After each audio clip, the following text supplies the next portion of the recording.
Well, hello, and welcome to the Cincy Library Film Club. My name is Ben Lathrop from the Information Reference Department of the main library. With me is my co-host, Ann Driscoll. Hey. Just a quick reminder about how this works. We choose a title from the great selection of films that are free to stream with your library card. We'll announce it a few days in advance and then meet back here to discuss it every other Tuesday night on Facebook Live. Please type your questions and observations in the comments below. We'll do our best to respond when this airs. This evening, we're looking at The Miseducation of Cameron Post. It's an adaptation of Emily Danforth's novel of the same name about a teenage girl who is sent to a religious boarding school dedicated to conversion therapy after she is discovered having sex with another girl. Let's have a look at part of the trailer. The first step is for you to stop thinking of yourself as a homosexual. I don't think of myself as a homosexual. I don't really think of myself as anything. This place. I'm tired of feeling disgusted with myself.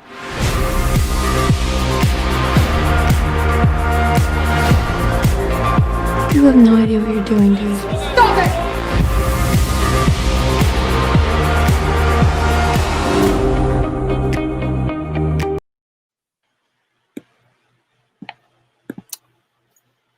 Joining us in conversation tonight is journalist Joe Lynch. Joe writes for Billboard magazine. He's a native Minnesotan and he lives in Brooklyn, New York. Welcome, Joe. Welcome. Hi, thanks for having me.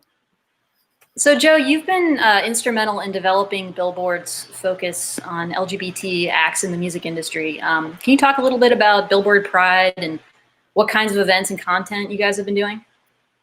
Yeah, I mean, before I'm part of Billboard Pride, which has been going for a few years, in an effort to kind of spotlight, queer talent, both behind the scenes in the music industry and, on the mic, as it were. But I did want to give a shout out to the VP of Pride at Valence Media, Alexis Fish, and Stephen Daw. They're really the ones, kind of pushing Billboard Pride into a beautiful, bright future. Ian Drew as well.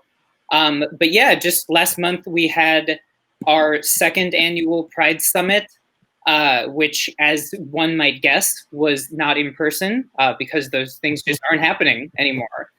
So we kind of did a last minute pivot to a digital-only sort of live stream event, which ended up really beautiful. There was a couple great performances from a bunch of queer artists, a really fascinating conversation between Todrick Hall and Stephen Knell. Todrick Hall has been, kind of music and TV veteran for a long time, with stints on American Idol and a guest judge on RuPaul's Drag Race. Joe, I think your microphone is cutting out a little bit. Oh, sorry. Is that? Yes, you're good now. All right, great. Stephen Knells is the executive producer and co-creator of Pose, which is a really incredible depiction of the Harlem ball culture in New York in the 1980s. They had a really fascinating conversation about representation of, minorities of color in the industry, both, again, behind the scenes and in front of the camera. Trixie Mattel, Pablo Vittar, fantastic drag queen from Brazil, performed. Shamir, who's a really incredible singer-songwriter. I could go on and on. Perfume Genius. There was a ton of great performances and artists. It was very fun. That's very cool. Surprisingly community, like for a socially distanced event. Mm-hmm. And so tonight's movie is only a couple of years old, but it's about young people coming to terms with non-heteronormative sexuality. Billboard magazine, obviously you guys focus on the music industry, but it's more broadly about following, reporting on trends in entertainment in youth culture. How do you feel about trends in media discussion of sexuality and depictions of explicitly LGBT characters have changed? What is the status of LGBT representation, would you say, these days? I mean, one thing I would say about LGBTQ representation is that, as messed up as things are for that community in the country right now, and of course worldwide, it's really grown by leaps and bounds within the last decade, both, I think, in terms of television and film and music. I feel like sort of authentic representations 15 years ago were few and far between. I would say there are a number of music artists who are queer or people who are portraying queer characters on television who are doing a really phenomenal job of bringing that to life in a way that doesn't feel exploitative.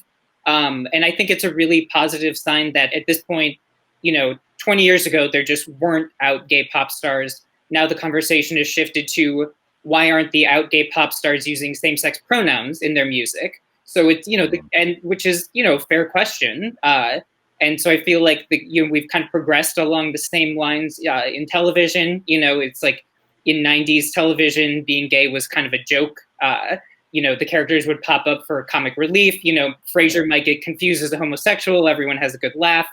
Now the question is, we have people portraying LGBTQ people in film and television. Why aren't actors in the community portraying them? Straight actors or cisgender actors get heat for taking those roles from people in the community. So I think it's really grown by leaps and bounds in the last decade or so.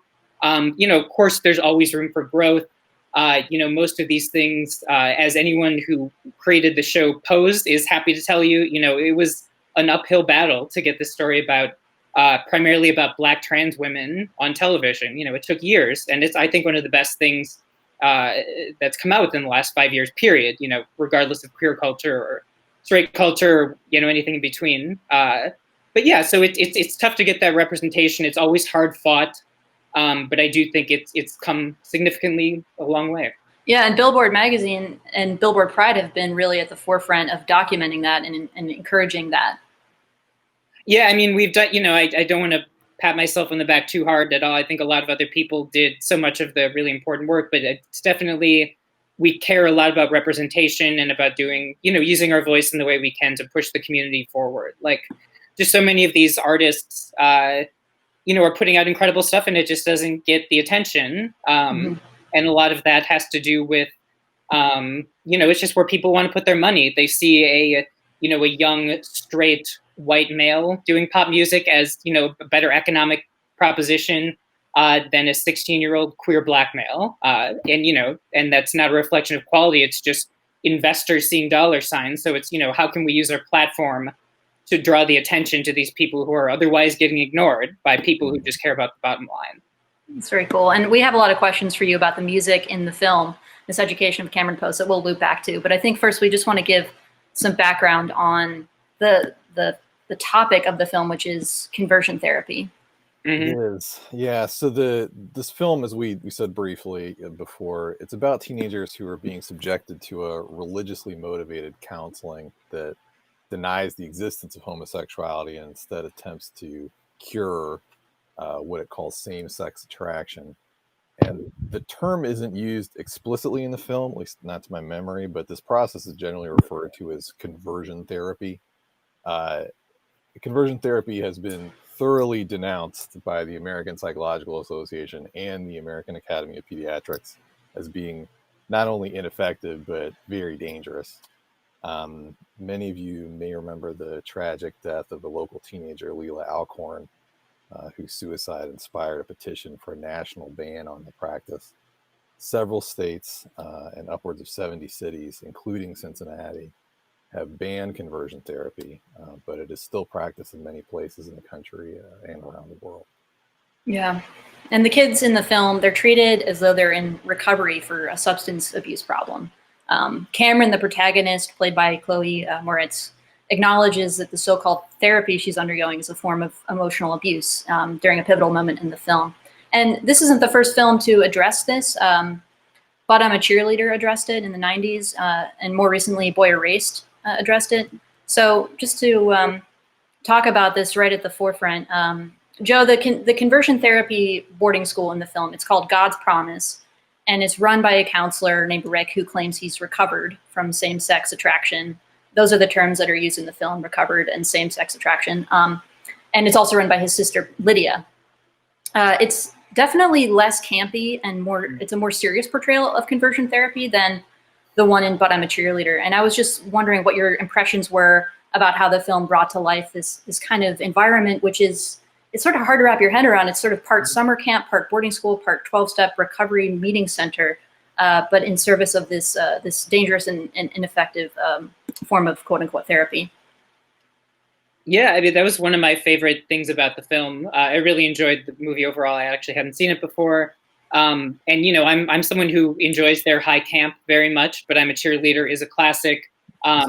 Saved is less explicitly about LGBTQ issues, but that's another movie that kind of similar setting, similar sending up of issues. But I really appreciated, yeah, what you mentioned, that it wasn't quite as campy in this film, and I think that gave it a lot of emotional heft that you kind of can't get when everything is about the punchline.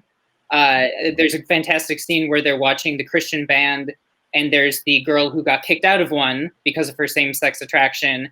And the scene, or kind of starts out, the characters are making fun of her, like, look at how ridiculous she looks singing along. You feel like it's going to be kind of this cheap joke where you like look at the person singing along to a hokey song and pumping their fist, and we all have a little laugh at it. But then the camera stays on this girl, and you see kind of these tears on her face and this kind of brokenness in her. And then we go back to Chloe Grace Moretz watching it, and her mirth just kind of falls apart, and she kind of sees this real person, behind the pain. And I think the movie did a really lovely job of showing, like, on one hand, kind of like standing up and making fun of these things, but on the other hand, showing that, even the people that were, kind of roasting or, having a laugh at the expense of, they're also people. There's the great scene with Rick the counselor, where she finally shouts at him, kind of speaks truth to power. But even then, we don't really fully get to enjoy the catharsis of it because, he kind of has a breakdown. And so we're forced to kind of like see that he is, similarly, certainly more responsible than she is for this situation, but he is a similarly broken human who we should have empathy for as well. So I think the movie did a really nice, nuanced job of showing that. Absolutely. That was really the thing that struck me the most was, like structurally, it's really similar to One Flew Over the Cuckoo's Nest. But in that movie, where it's pretty black and white, you've got Nurse Ratched and this institution that's really harsh, and they're going against it. But this one, like you were just talking about, like, there's empathy for all characters in this movie. So you're right. There's the moment that should be the catharsis of, like, you're telling off the man in charge, and they're gonna have this dramatic escape. But Cameron's right. Rick seems to know that she's right. And maybe he'll learn something, but maybe he just goes back to eating cereal at the end.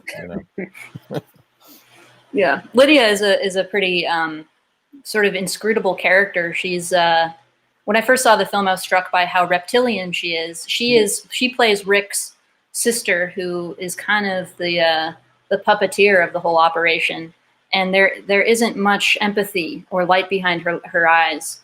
And one of the cruelties that the film shows, sort of in an offhand way, is how they're deprived of male privileges. They can't communicate with the outside world. And also just the way that the characters, as a result of these supposed therapy sessions, come to internalize homophobia.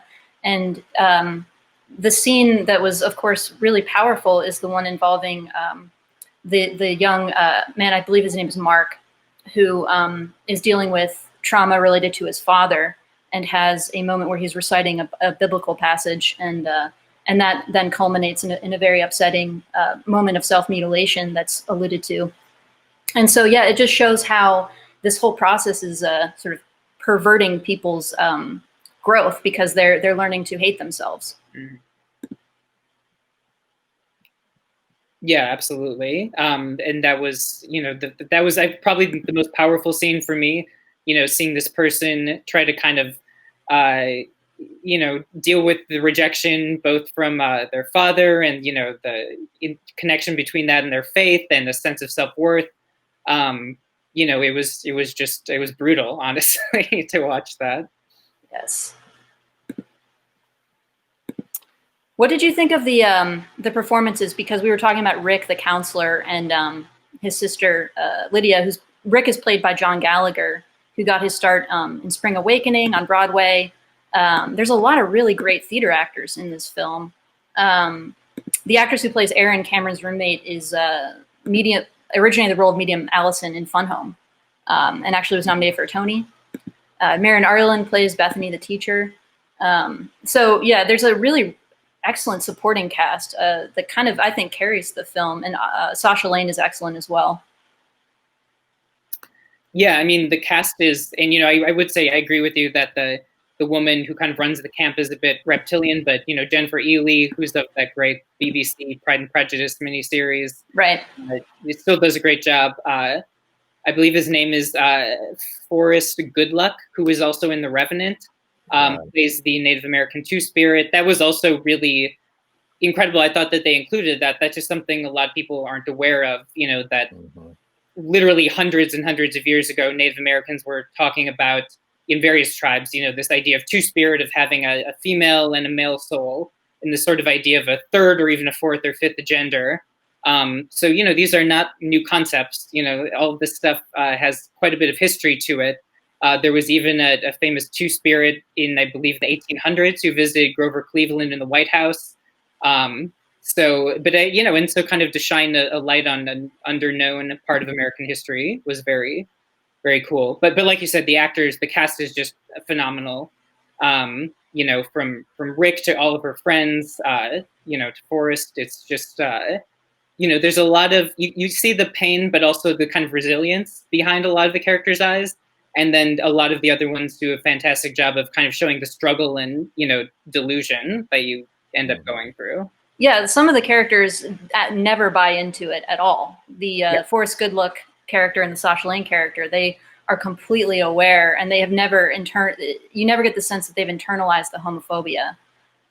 There's a really remarkable scene where they're doing crafts that are meant to like reify traditional gender roles.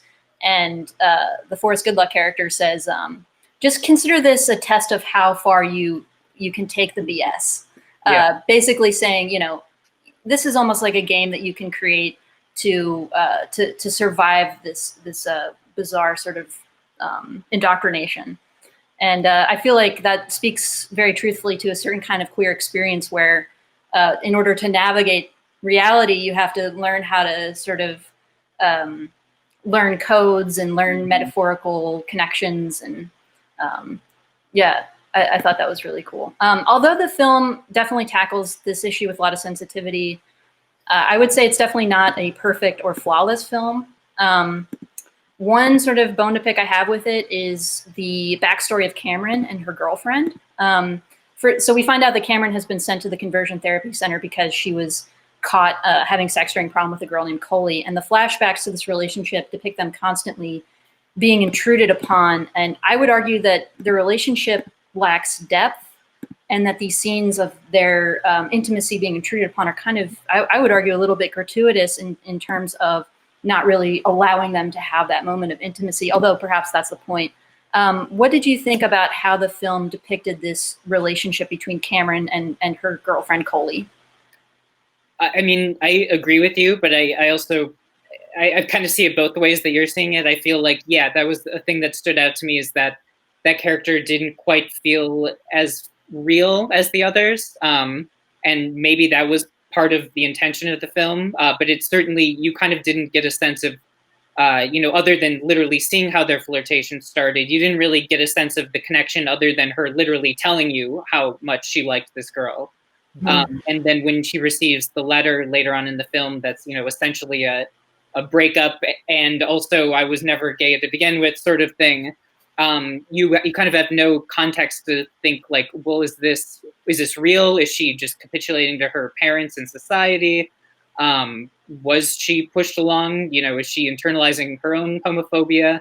And that might be part of the movie's point, is just that being queer, particularly, in the 90s, and not that it's like perfect now, but in certain parts of the country, your experiences are limited. And sometimes you might get rebuffed by someone and you might be very confused, like, is it actually that, that they're not gay, or are they just afraid of, kind of acting upon this impulse that I thought I picked up with or on? Yeah. So I think that does speak to a true queer experience, that a lot of times people's initial forays, especially in the teenage years, are kind of fraught and uncomfortable. But I totally agree that, there's not a lot of depth. You certainly couldn't argue there was like depth to that relationship. It was not a romantic it's not a star-crossed couple for the era. Right. Although I will say that I liked that they have a seduction scene set to Desert Hearts, which is an all-time queer classic in terms of lesbian representation. And I really like that the film made reference to that movie. Yeah, that was a really nice touch. Yeah, The Breeders also was a fantastic. Yeah, we want to talk to you about the music in the film. Yeah, so it's technically set in 1993, the movie, although it doesn't hew to too many of those, so it's almost a timeless background. But there's the same cassette tape of The Breeders' Last Splash shows up at least twice, and there's this excellent line where Cameron's aunt holds up the cassette and says, "Where did you get this?" And she responds with this deadpan, "Columbia House," which coincidentally is also where I got it.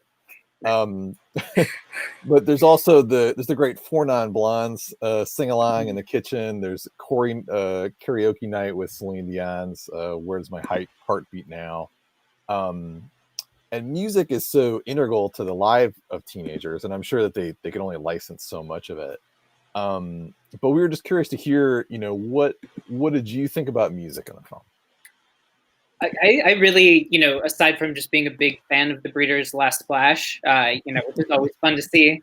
I loved it. I loved, like you said, the line about Columbia House is such a great, era-specific detail. Also, just the idea of like cassettes being out in what looked like a bookstore. Like that is just unmistakably early to mid 90s.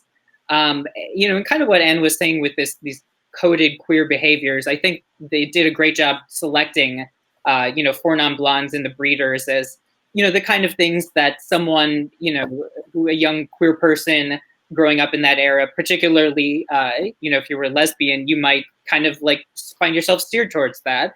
And it wouldn't be as explicit as wearing a pride flag, but it's sort of like the kind of thing, like, you would see someone else listening to that cassette and you'd be like, okay, like maybe there's a connection here. Especially, Linda Perry, is a lesbian. She actually at the Billboard Music Awards in '94. So after when this movie takes place, she had the word dyke written on her guitar when she performed there. So I'm not sure like in '93, like how well known her sexuality was, but it was certainly something that people were kind of picking up on. The image she projected, the way she presented herself. She was never like, even before she said I'm a lesbian, was like never really closeted. She was not hiding it.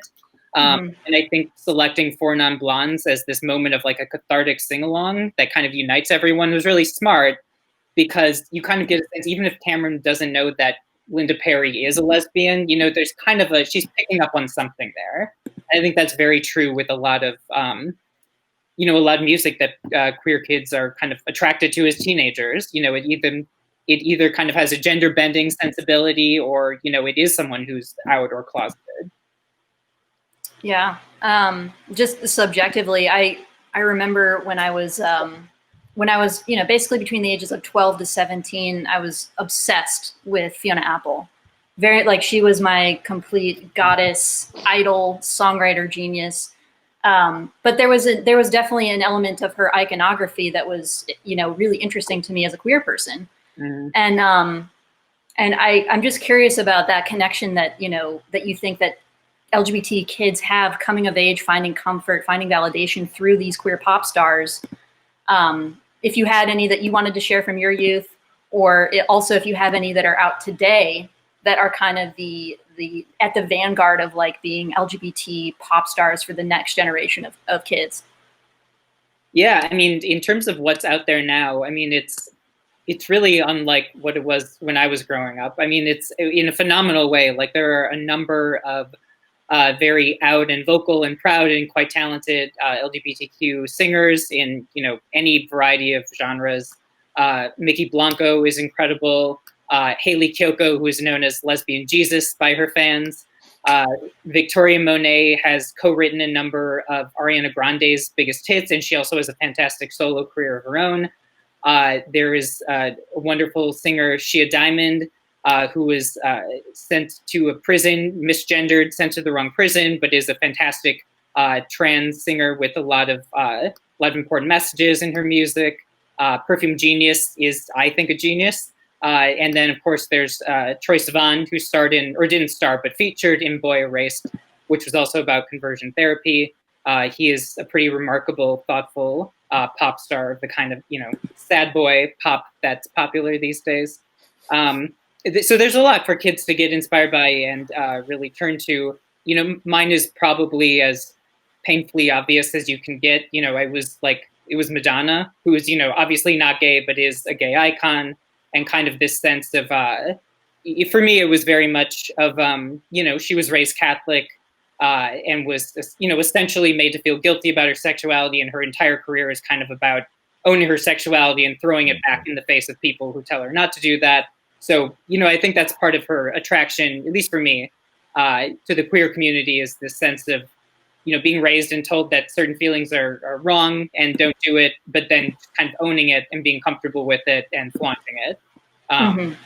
So yeah, but I mean, it's also, saying you like Madonna is like the most obvious queer choice. So part of me blushes, but it's true. That was who I looked up to.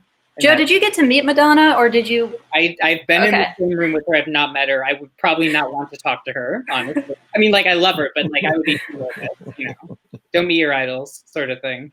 She gave a speech at the Billboard Awards recently, right? Yeah, she gave a speech at the Billboard Women in Music Awards a few years back, which I was there for, and it was remarkable. It was basically, her thesis was, the most controversial thing I've ever done is to stick around, and just how the entertainment industry doesn't want women after 40, but she refuses to throw in the towel. So it was very cool to witness. Yeah. One thing I wanted to ask you also about is, this movie is based on a young adult novel. And to me, it felt like a movie that is about and for teens. It has a sort of YA texture and atmosphere. I can't quite put my finger on why that is, aside from it obviously being based on a YA novel. But it does seem like there's this genre of movies now that are based on YA novels that are coming out. And I was wondering if you could maybe describe what those films have in common. Do you agree, first of all, with the characterization that it has a kind of YA feeling to it? Yes, I totally agree with that. And it's hard. Yeah, to me, it's sort of a hard thing to put a finger on, what makes something YA versus, because I would say an adult easily could watch and, be moved and entertained by this, but it also certainly has a, kind of a YA sensibility. I guess it's hard for me to put into words, but I think there's always sort of a sense of seriousness about a lot of these YA book adaptations, book to film.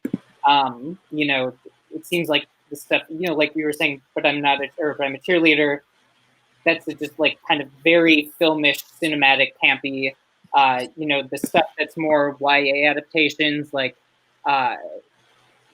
Fault in Our Stars, Love, Simon, Boy Erased. There's just kind of maybe a little humorlessness to it that is not my favorite overall. But there's also, I think, they're trying to treat it delicately in a way that a movie targeted towards people who are in their teenage years probably should be more delicate about things than flippant. So that was maybe a half-assed response to that.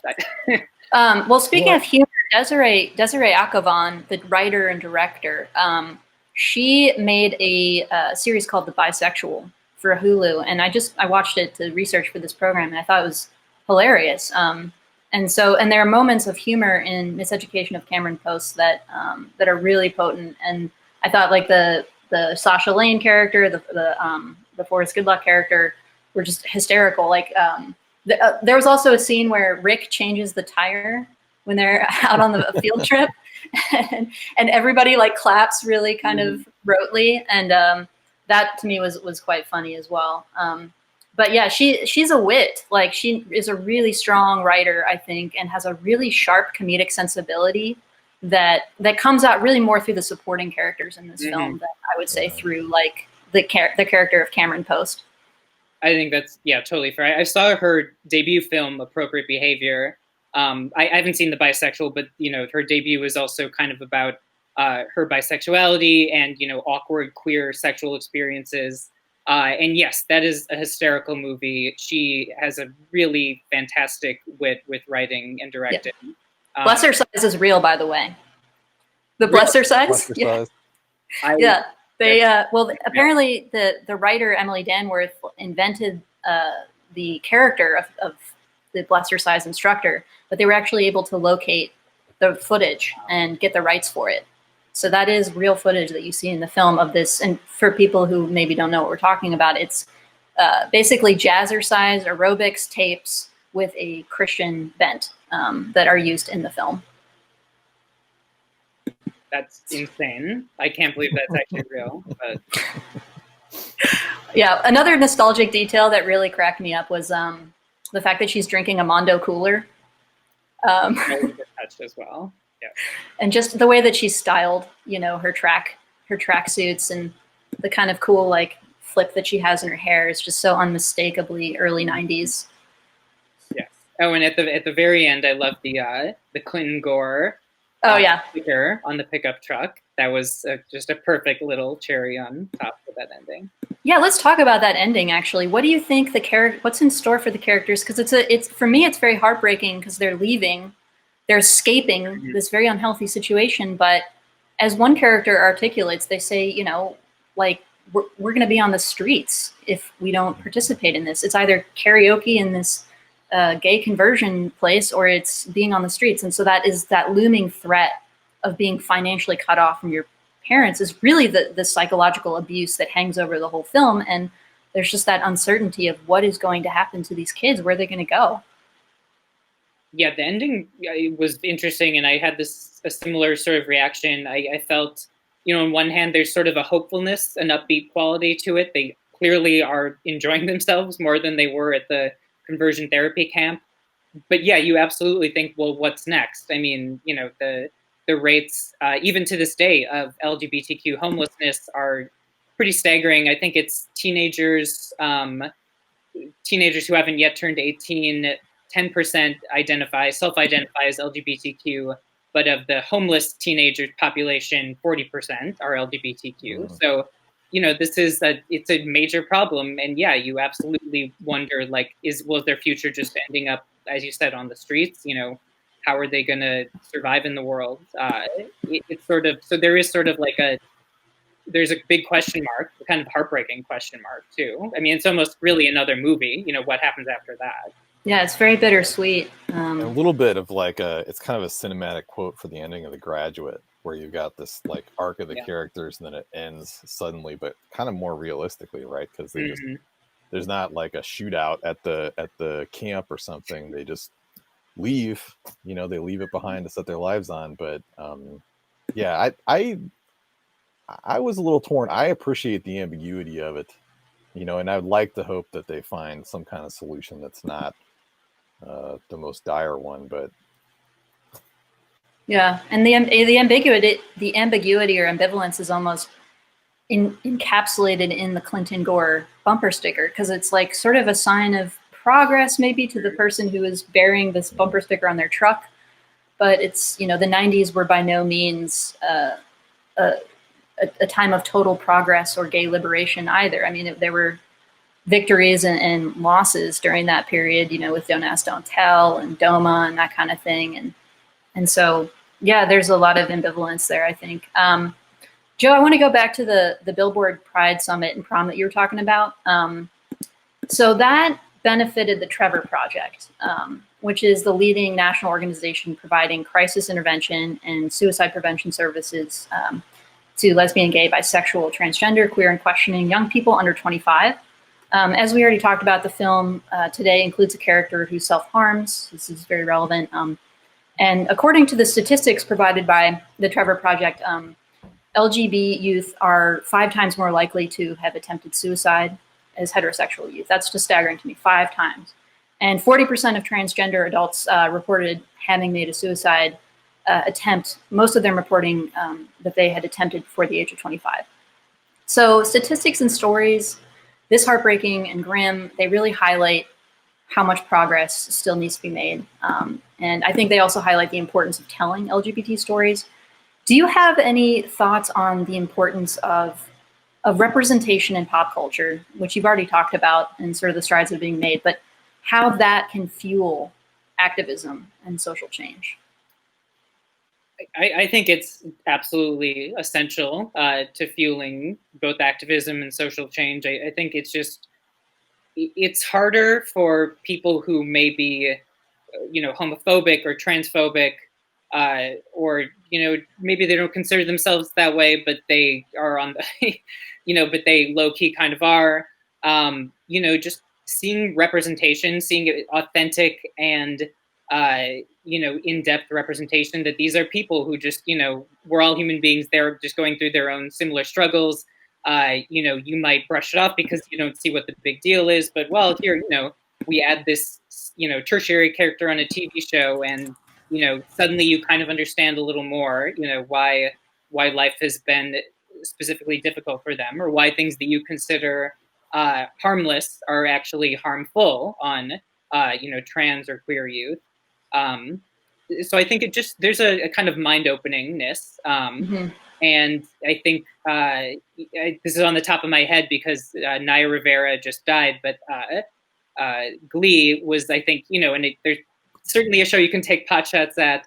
It is a musical. It's easy to make fun of musicals, but there really was a bit of a sea change in terms of younger queer people I've talked to about representation. There just weren't that many things pre-Glee that did that. And Naya Rivera portrayed a bisexual cheerleader that was a really pretty affecting performance, and kind of how they, it led a lot of kids who maybe had been feeling certain things or, had not seen themselves represented, kind of feel less alone. And I think that's what it comes down to at the end of the day. So representation is essential in terms of people can feel, that their voices matter, that they're heard, and then also in terms of kind of, converting, or, if not outright converting homophobes and transphobes, at least, kind of lessening the vitriol, maybe kind of breaking down some of those barriers to sympathizing with another human being. Yeah.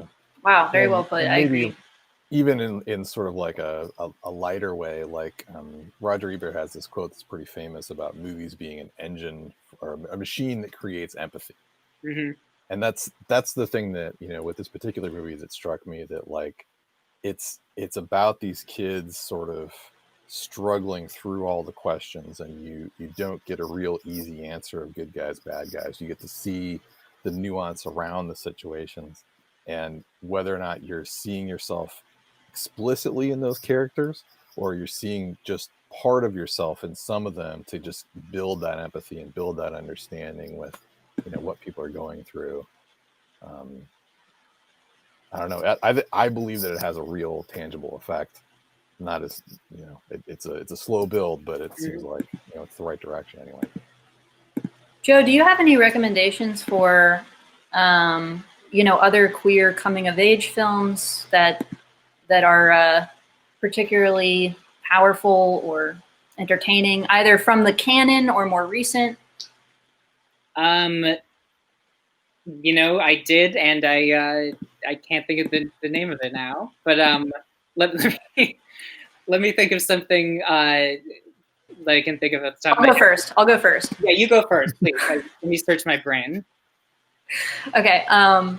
Well, so old queer canon for me is Desert Hearts, already discussed. This is a movie that takes place in Nevada in the 50s, I believe, and it's just a romantic queer coming out story, really more than coming of age, because the characters are adults.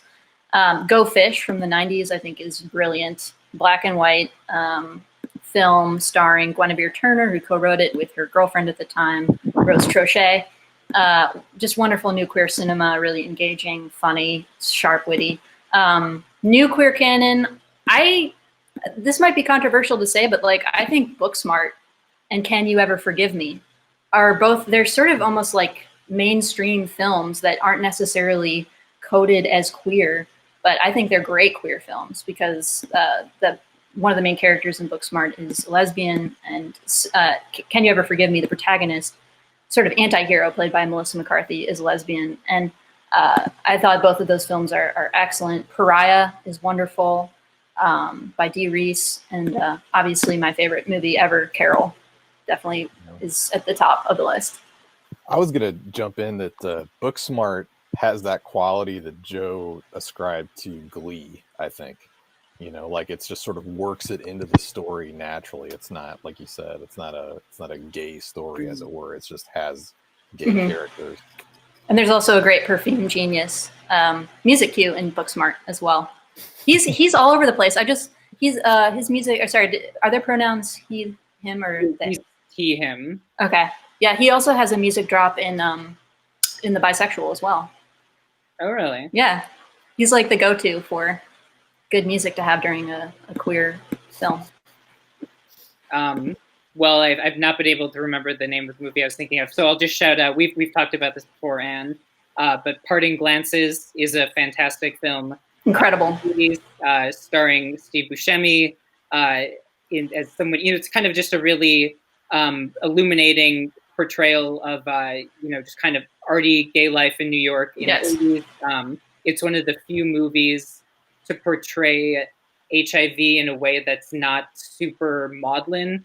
A lot of movies about HIV, particularly around the 80s, 90s, are really just hammering home the terror, which of course was part of it, but the terror and the sadness. And this just kind of shows these, reminds you that these are full-fledged people who just happen to have this, horrible, debilitating virus. So I would shout out that movie. And then Edge of 17, I think, is a very fun coming-of-age film from 20 years ago or maybe 20-ish years ago, about a couple of Stevie Nicks obsessed teens. And more recently, Portrait of a Lady on Fire. I wouldn't know if I call that a coming-of-age film, but just gorgeous, absolutely beautifully shot. Indeed, yeah. And I should mention that Edge of 17 and Parting Glances are both available on Canopy, which is the library's streaming service that we have available through your library card. And they're both very, very good films. Edge of 17 is interesting because it takes place in the 80s, but was made in the late 90s. It features Leah DeLaria in a supporting role. But it very, very accurately captures the 80s. The music is excellent. There's a lot of, what's that group called? Bronski Beat? Yes. Also important, integral to a lot of queer film soundtracks. Yeah, I mean, that one's maybe a little more uneven than Parting Glance, but it's a lot of fun. It's a lot of fun. Great performance. Well, thank you, Joe. We're kind of running up on time. Thank you to everybody else out there who joined us this week. If you're enjoying these discussions, please let us know by liking and sharing this post, leaving your comments below.